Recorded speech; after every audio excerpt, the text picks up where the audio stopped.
Abril é o nome dun mes primaveral que procede do latín aprilis. A súa vez, esta forma latina deriva do etrusco apru, nome dunha deusa do amor e da fecundidade, equivalente de Venus a Afrodita.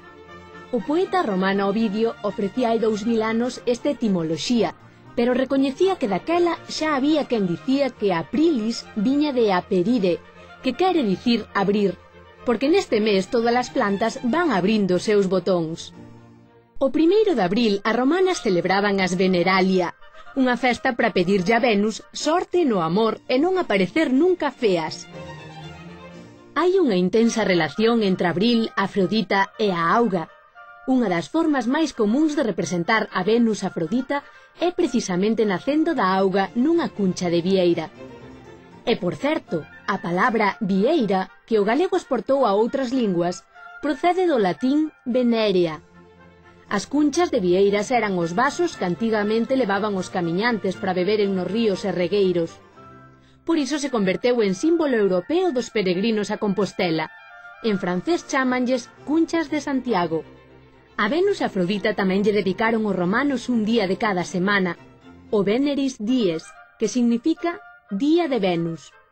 Daí saíron o noso venres, o castelán viernes, o francés vendredi, o italiano venerdì e mailo catalán divendres. O venres hoxe é un día feliz porque inicia a fin de semana. Esta liberdade, moi propia da deusa Venus, parece estar presente no nome deste día en inglés, Friday, que deriva de fray, libre.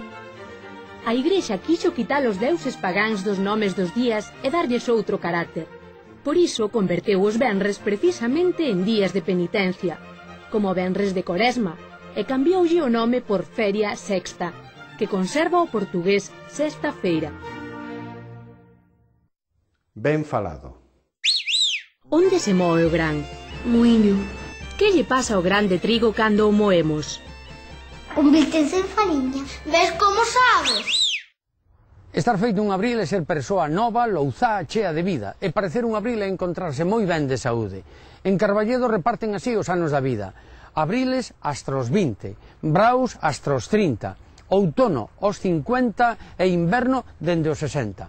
Eu xa estou no inverno e miña sogra os achaques da vellez chamáballes os xaneiros. Vostedes saben que cando en marzo chove, en abril non chove, que cando debe de chover. E tamén saben que as rás cantan ou raquean, que é como se di cando vai chover. Pois ben, o refrán di que cando a rá en marzo raquea, en abril rabea. E é que cando marzo abrilea, abril marcea. Abur.